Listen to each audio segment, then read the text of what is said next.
Screencast here is going to cover Chapter 4, Lesson 4, and this will wrap up Chapter 4. Let me give you an idea of what we're going to build here. So we've got this document that we're going to take that's got multiple pages. I'm opening up a page panel. It's got 7 pages.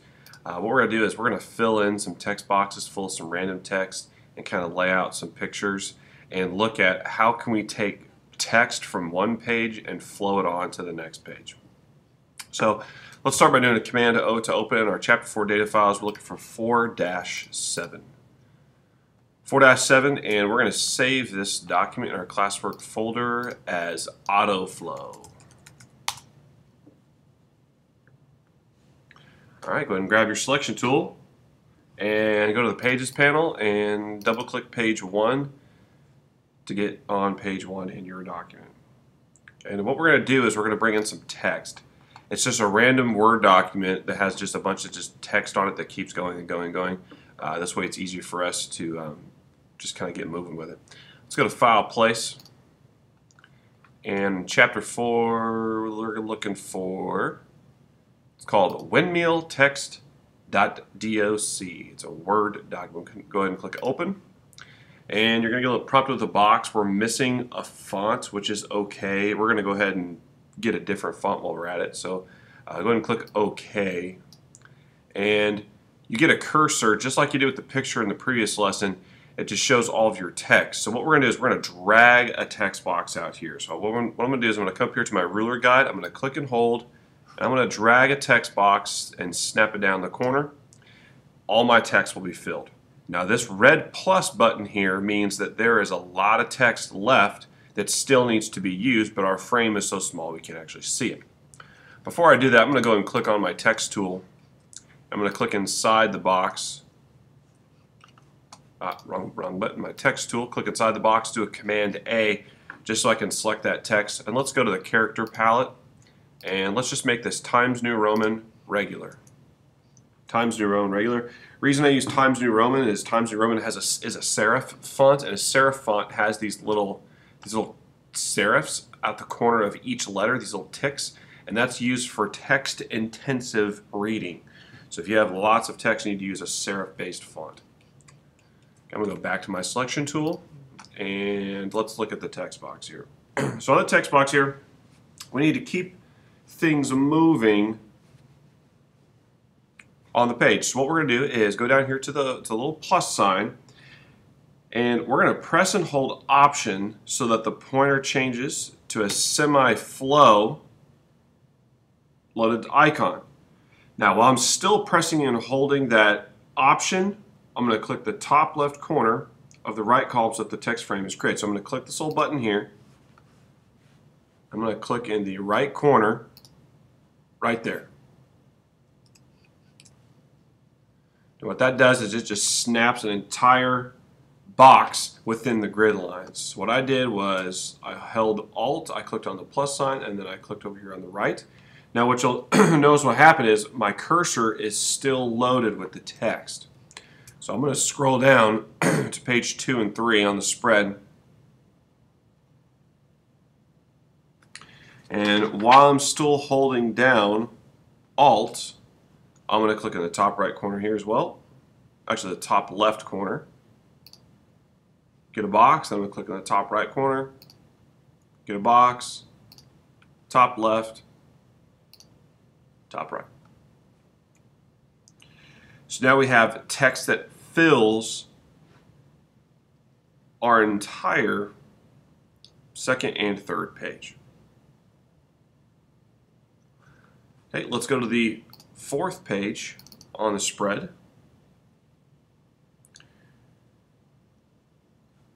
Fourth page on the spread, I'm going to go to my selection tool and I'm going to drag a horizontal rule down to about 5.72, 5.74, somewhere around there. I'm going to drag and let go of my ruler so I get a little bit of space above picture. Okay. Now what we're going to do is we're going to create a text frame by just continuing our text from the previous box. So I'm going to go back up to my previous column, hold down Alt, click on the plus sign, Go back down to page 4, and I'm going to click the box in the corner. Ah, I lost it. There we go. Click in the top left corner, and then what I'm going to do is click in the top right corner. Actually, I'm just going to click in the top left corner. And then what I'm going to do is I'm going to take my selection tool and click on the text frame itself, and I'm going to shift it up so it snaps up there. And now I'm going to click on the plus sign, Alt plus, and I'm going to click on the top left corner here. I'm going to go back to my selection tool and shrink this up. Let me go back to my selection tool. The text hasn't left, it just keeps getting shifted over to the next column.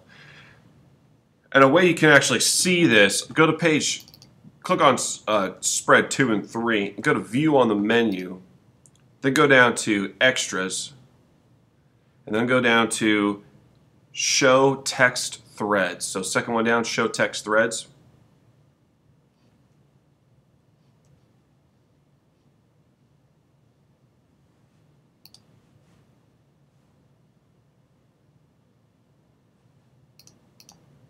And then go ahead and click on one of the text boxes. What you see then is a continuation of where the text goes. If I go back to the very first text box that we created underneath Flowers of the Valley, there's a blue line that points to the next point of where the text begins, and then if you look at the very end, it goes to page 2 and says where the next one begins. So if you follow the line, it's where the text goes. Now the text is here, it's not in different language, it's just mumbo jumbo text, but it's a nice filler. But it shows the direction of the flow of our actual text. So continuing all the way down to page 4, we can see that in the 2 boxes it continues over, but there's still more text to be had. All right, let's scroll up to page 2. I'm going to go to my selection tool, and I'm going to go to File, Place. I'm going to place a picture on this page now. So we're going to go to Chapter 4 data files, and we are looking for 2windmills.psd. 2windmills.psd. When I do that, I get a box, get my little opaque picture like we had in a previous lesson.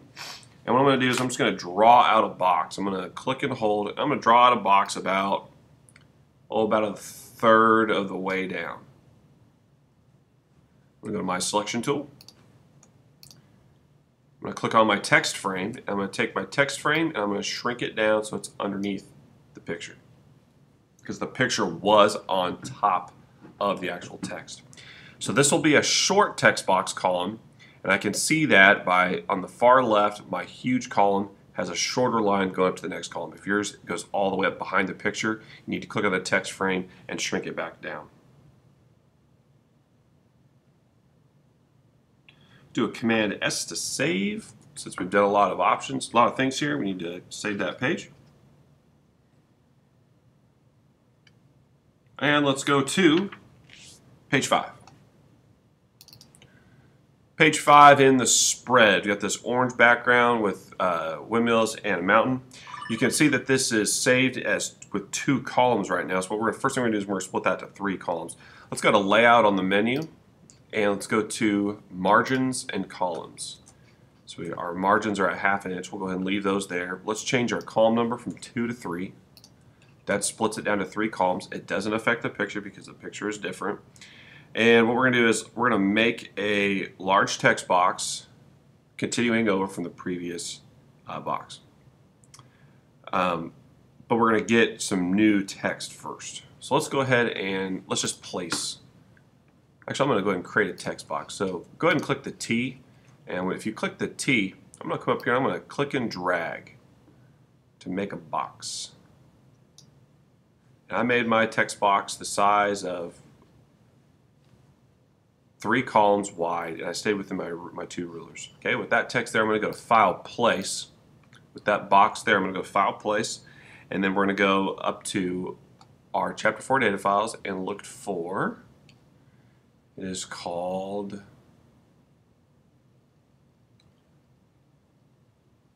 sidebar copy.doc. There we go. Sidebar copy.doc. Go ahead and click open. And it'll place it inside the text box if you were selected in that text box, which I was. Go ahead and click OK. Notice that that font is not available, so click inside the text box, do a Command A, go to Character, and let's select Times New Roman Regular. And there we have our text is now in. I'm going to go back to my selection tool.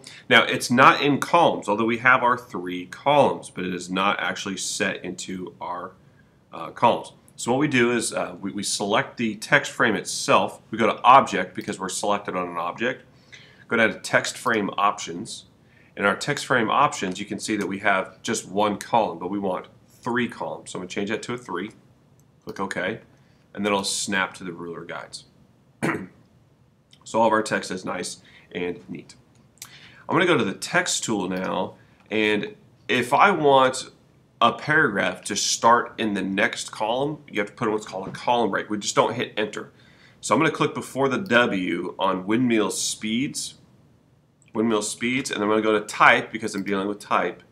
I go to Insert, Break Character, Insert Break Character, and then we're going to insert a column break.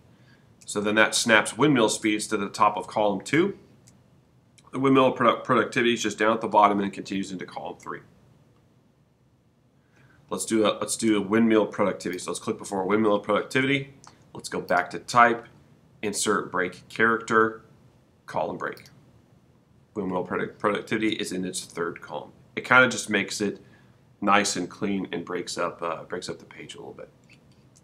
Let's go to our selection tool and let's go to page 4, which is directly to the left. It's the one that's green with the picture of the windmill at the bottom.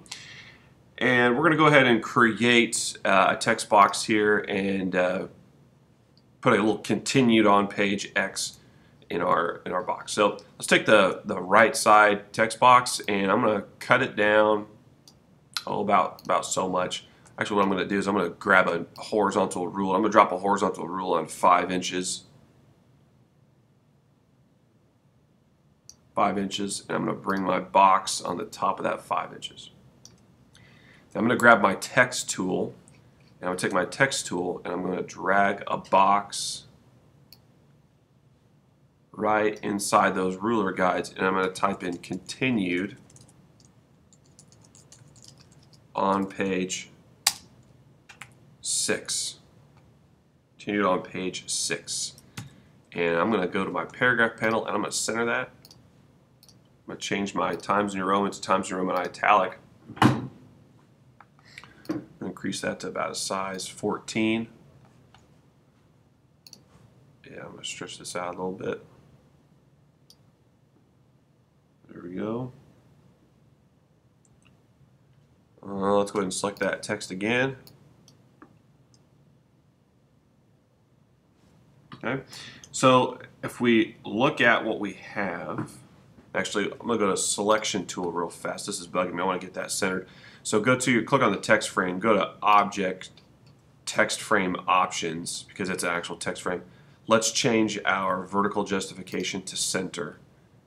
There, that's better. That's not bugging me anymore. Now, continued on page 6 is in the center. So think about it. If you want to change the way something looks inside the box, it's an object, so you go to Object. Well, what kind of object is it? Well, it's a text frame. So what are the options for the text frame? So if you go ahead and just kind of look back at what you've done so far, we're not going to do anything to the very bottom of the document. We're going to leave that just blank for now. But it's a way to make some text boxes on a page and then keep it flowing from column to column. Go ahead and do a Command S to save, and that's going to conclude Chapter 4.